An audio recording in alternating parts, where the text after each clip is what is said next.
good morning sa inyo. Yan, malakas idol ang habagat ngayon. Malakas ang panahon, meron tayong low pressure.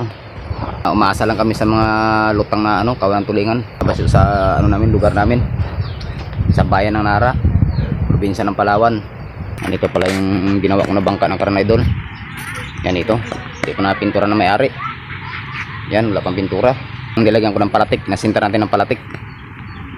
Yan, kunti na lang matapos na. Ayan, dagat sa amin yan Yan. Kukuha ako ng paltok ng bahan ko. Yan, pakita ko sa inyo kung paano mag-repair. Yan, ito yung bahan ko idol, kung ano ito, November o December. Yung mga paing ko, may mga sira na yung buntot. Pakita ko sa inyo kung paano mag-repair sa mga nagtitipid. Mga pain na pwede pang pakinabangan, hindi pa sa masyadong durog. Habang malakas ang habagat, wala pang season ng tulingan sa amin. Ito yan, idol yan, katulad nito idol yan, ito yan, ito yan, maigsi ng buntot. Yan, nire-repair natin yan. Papakita sa inyo mamaya kung paano tayo mag-repair para gumanda sa uli. Yan, katulad nito, yan, katulad nito yan, wala ng buntot, alagatin ng buntot ulit. Maganda pa rin siya Yan, stainless to idol yan. Stainless, mga gamit na, matagal na ito, 6 months na ito o 7, ganon. Yan, papakita ko sa inyo. Abangan nyo mga idol paano tayo mag-repair ng pain ng paltok o tarak-tarak o bahan. Yan, kung anong tawag pa sa inyo dyan sa lugar ninyo.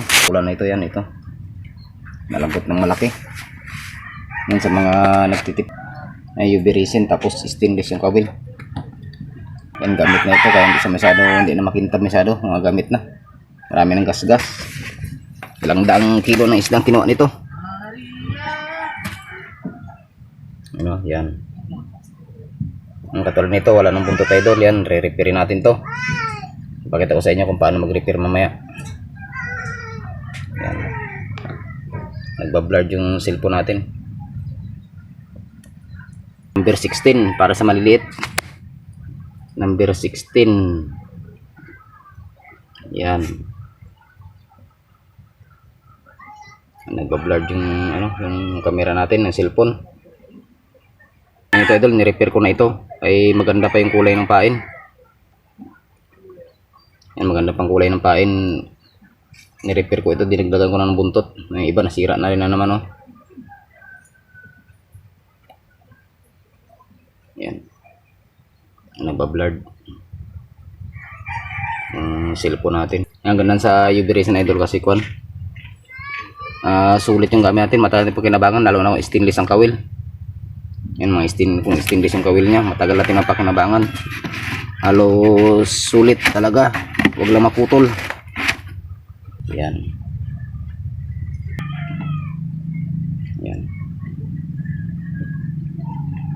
Sa mga nagtitipid, yan, katulad nito, wala ng buntot. Yan, durog na yung buntot nya, pero maganda pa. Yan ang gagawin natin, i-repair natin to. Papakita sa inyo mamaya. Pain natin ng paltok o tarak-tarak o bahan o anong tawag sa inyo. Pakita ko sa inyo kung paano tayo mag-repair ng UV resin ng mga gamitan natin na pain na yung yung buntot, pudpud na, nakalbo na yung buntot, pero maganda pa yung kanyang kulay, maganda pa yung ng grano ng kaliskis nya. Yan, kaya paano pakinabangan natin. Buibili lang, nagtitipid para mayroon kayong idea, kaya marang kayo kung paano kayo makatipid at hindi kayo masyado mabigatan sa gastos. Yan, sa mga interesado at sa mga gusto na ibibigay ko sa inyo na idea. Ito ay sarili kong idol, sarili kong pamaraan, kasi ako ay gumagawa rin ng sarili kong mga pain. Yan, ang dating YouTube channel ko ay Tata Pisingok TV. Problema kay nasira yung cellphone, hindi na nabalik yung Google account ko, hindi na na-recover, kaya panibago na naman tayo ngayon. Yan ang gamit natin, ito importante, UV resin. Yan, ganito klaseng UV resin ang gagamitin nyo. Yan, ganyang klase, mas siya, mas maganda, matibay, at mas maganda yung niya, mas malinaw yung kulay ng UV resin. Ito lang, bagong UV light ko, bagong order. Yan na, ito. UV light natin. Importante UV light para magtuyo kagad. Tapos ito crystalite. Yung panglagay natin sa ano? Panglagay natin sa buntot niya ulit. Yan. Pula, blue, tsaka yung puti. Yan. Kunti lang yan. Dipindi sa atin kung ano kapal para hindi siya magbukol. Ting! Yan yung mga gamit natin. Tapos ito lagari sa bakal. Importante lagari sa bakal. Para pain natin na UV resin. Pain sa paltok. Utarak-tarak. Yan. Ito katingin natin yan dito. Yan. Ano natin ng lagari sa bakal kasi matigas. Tapos talagyan natin ng mamaya. Pakita ko sa paano maglagay ng buntot. Para ito maganda pa siya. Yan, makintab pa. Maganda pa yung kanya. Problema yung buntot idol, naubos, napudpud kagad. Kaya wala na sa buntot. Yan, katingin na natin. Ito lahat, ito. Yan. Na-repair din, 5. Yan yung mga pain. Yan sa mga nagtitipid. Sa mga gumagamit ng UV resin. Umu-order. Yan ako idol, nag-ano rin ako, nagbibinta rin ako ng sariling gawa ko, sariling design. Yan, wala akong ginagayahan na iba na ano. Yan siya. Yan, pagkatapos ito pala cutter, linisan natin ng cutter para malinis siya bago natin lalagyan ng ng buntot mamaya, para makakapit yung buntot ng yung buntot na ilalagay natin. Yan, slanting, limbaw sa atin slanting. Ganyan mga idol. Yan. Agad na sa UV resin, tapos stainless yung hook natin, yung kawil. Hindi basta kinakalawang. Meron siya pero konti lang, yun, dulo-dulo lang, mga singaw. Hindi maiwasan. Yan, sulit sa gamit na magamitin natin yung UV resin. Yan. Si matigas na idol, parang ito. Parang tawag nito, siya? Fiber kasi, UV resin, fiberglass. Or UV resin. Yan. Mga gumagamit ng UV resin na pain. Paltok o tarak-tarak o bahan. Yan, basta kung maganda pa yung yung kulay niya. Yan. Tapos yung hook nyo stainless. Hindi kinakalawang. Yan, para sulit yung pakinabang natin, yung gastos natin. Yan. Yan, kanya na yun siya. Pag natin, nalinisan. Tapos ito pula. Yan, maganda pa siya, maganda. Ang problema yung buntot niya, napudpud na. Yan.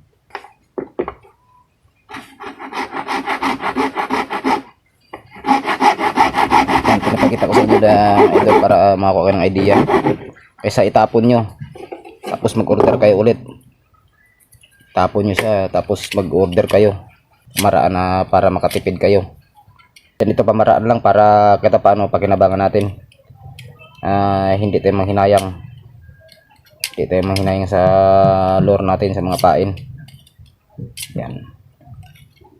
Linisan natin siya. Malinis na.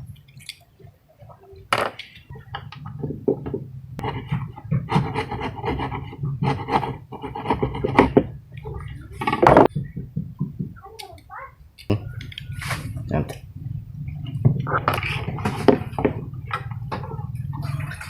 Yan. Yan, ito na. Ito na yung re-repair natin. Yan. A few moments later. Mga stainless yung hook nila, ginagamit ng kawil katulad sa akin. Yan ang nilalagyan ng ng UV resin, ng pain. Yan, basta't maganda pa siya, hindi pa sa asin bugbog talaga. Kulay blue, so buntot niya. Yan, kulay blue. Pwede rin yung reflector niya, ilagay natin yung ihalo niya yung kung hindi silver, meron din yung parang mag green. Yan, yung niya, reflector niya. Yan, kung nakapansin niyo yung yung lure ko, pino yung yung kanyang yung kanyang kaliskis. Yan, sariling design ko, sariling gawa ko. Yan. nagbablur yung kwan. Yan. Depende sa inyo idol kung ipabukad nyo sa o kwan. O tawag nito yung diretso lang, hugsoy lang siya. Yung malimit na ubos agad idol yung buntot yung kwan, yung nakabukad siya, nakabuka. Mabilis na mapudpud, hindi katulad yung nakatuwid lang. Matagal sa masira. Ito lalagyan yung UV resin ito para hindi sa magsabog, hindi sa magkalat. Yan kung napapanood nyo yung yung Tata Fishing Hook TV na sa YouTube. Yun yung dati kong YouTube channel. Yan, nasira kasi yung yung cellphone ko noon. Saka hindi ko na recover yung Google account ko. Kaya dahil hindi akong gumawa ng ng Google account. Sayang. Nasa na yun tayo? Nasa 900 plus subscriber. Malapit na sana sa kuta ng kwan. Ng 1,000 subscriber tayo. Yan, maraming salamat sa mga nasusuporta ng ating YouTube channel. Yan, ito yung bagong kong channel kung nakapanood nyo. Yan, kung di pa kayo nakapag-subscribe, mag-subscribe na kayo. Para parating update kayo sa mga upload ko na mga video. At makuha kayo ng idea kung paano mga bagong idea. Kung anong pamaraan na ma-share ko sa inyo. Yan. Nalagyan ko na ng resin yung ibirisin itong lure natin yung and tapos ito natin ilalagay. Yan. Yan. Ipapatong natin dito. Yan para bumalik sa dating ganda niya. Dating ganda niya. Yan, para bumalik siya. Yan. Yan, ilawan natin ng UV light. Yan. Tigas na. Meron na siyang buntot. Yan. Tutulan natin dito.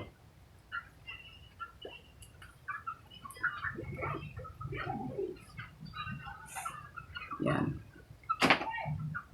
Tutulan natin siya.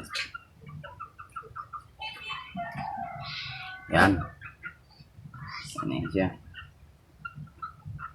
Ang gagawin natin, papahiratin ito yung UV resin yung katawan niya para bumalik sa kintab.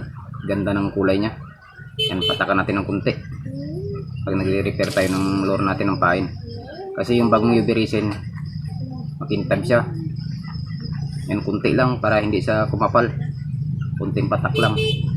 Mga interesado sa mga mahilig sa paltok, tarak-tarak. Yan, ganito mag-repair. Turo ko sa inyo para meron kayong idea, meron kayong pamaraan, para hindi kayo manghinayang sa mga pain nyo na sa mga lure nyo na in-order sa paltok. Basta stainless yung kawil, yung hook. Ilawan natin yung UV light para matuyo na siya.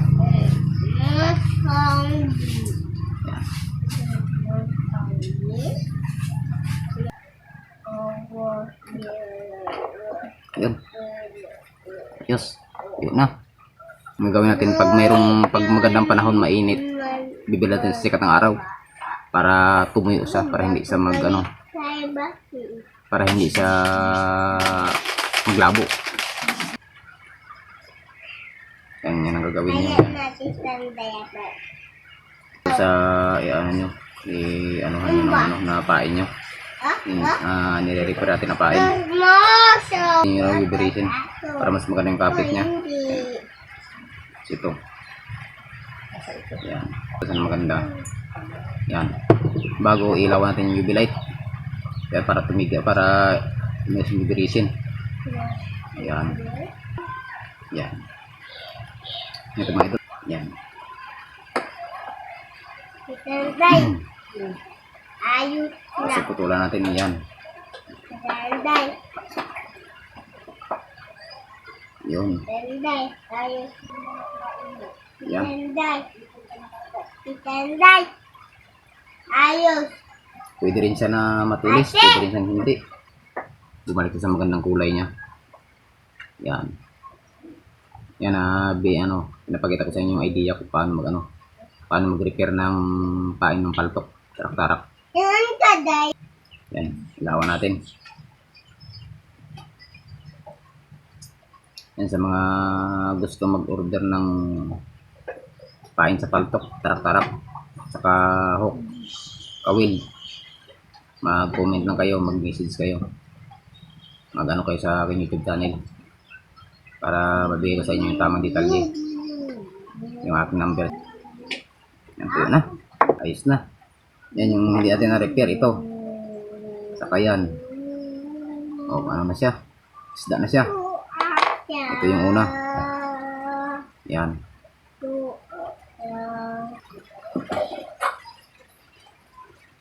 Yan. Kasi pag itatapon natin, sisirain natin, mabasagin natin, sayang. Lalo na kung bumibili lang tayo ng ano, ng pamain, ng lure. Pain sa paltok, tarak-tarak. Yan. Yan, pwede na.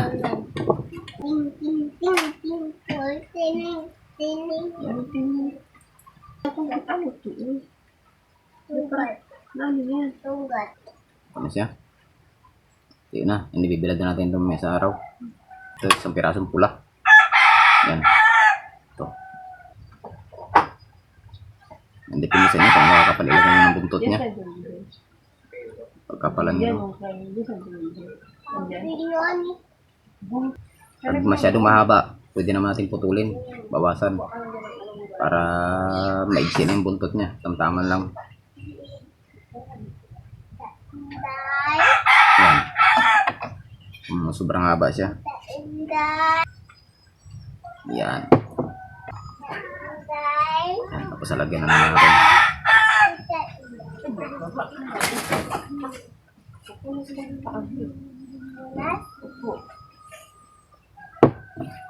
Babalik yan sa ganda. Ating ganda niya. Yun. Yan na.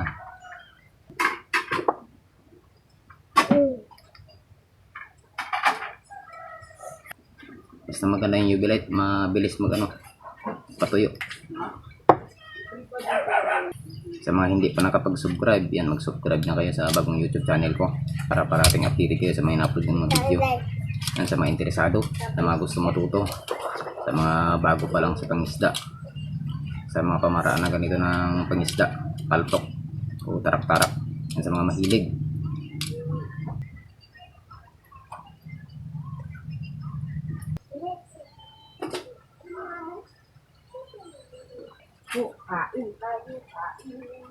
Dilis, kulay puti.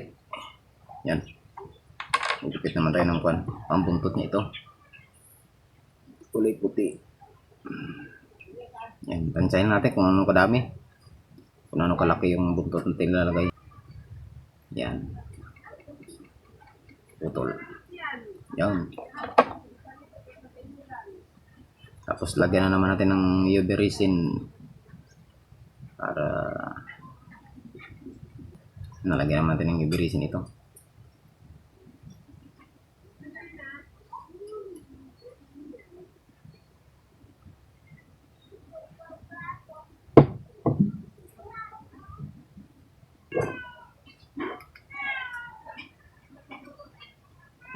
Siya.